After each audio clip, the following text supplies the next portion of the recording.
cutting short his Hawaiian holiday. And it's just devastating to be here and seeing what's happening there. The Prime Minister is returning home as bushfires worsen across the east coast. There's been such horrendous events that has understandably caused a lot of anxiety, and I deeply regret that. The decision coming after days of scrutiny, the Greens leading a chorus of criticism about the timing and secrecy surrounding the trip.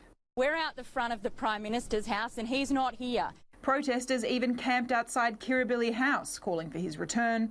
But the PM says the trigger was the tragic death of 2 New South Wales firefighters. I know that Australians would want me back at this time. The family trip was brought forward from January due to official visits to India and Japan. And I tried to give them a bit of a nice surprise, and it's just unfortunate that it's come at such an awful time. Mr Morrison says he was getting regular updates on the fires while in Hawaii. You know, I don't hold a hose, mate, and I don't sit in the control room. The Labor leader has resisted hitting out at the holiday, but made his point clear, meeting volunteers in the fire-threatened Blue Mountains. But I don't quite understand why it's been such a secret. Meanwhile, the Liberal South Australian Premier has made the judgment call to delay his holiday as fires threaten the state. I am due to go on holidays in the next couple of days, but I won't be leaving. I want to see what is actually happening here in South Australia on the ground. But in a sign of bipartisanship breaking down as part of this fire feud, Mr Albanese is now demanding Scott Morrison retract these comments from a fortnight ago. Yes, they're tired, but they also want to be out there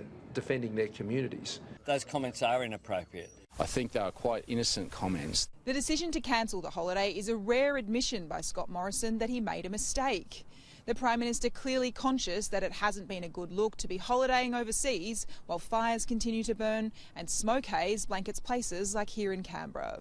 I really don't want to talk about Scott Morrison's family holiday. Something Scott Morrison is also hoping will happen when he touches down in Sydney on Saturday. His first stop, unsurprisingly, will be RFS headquarters.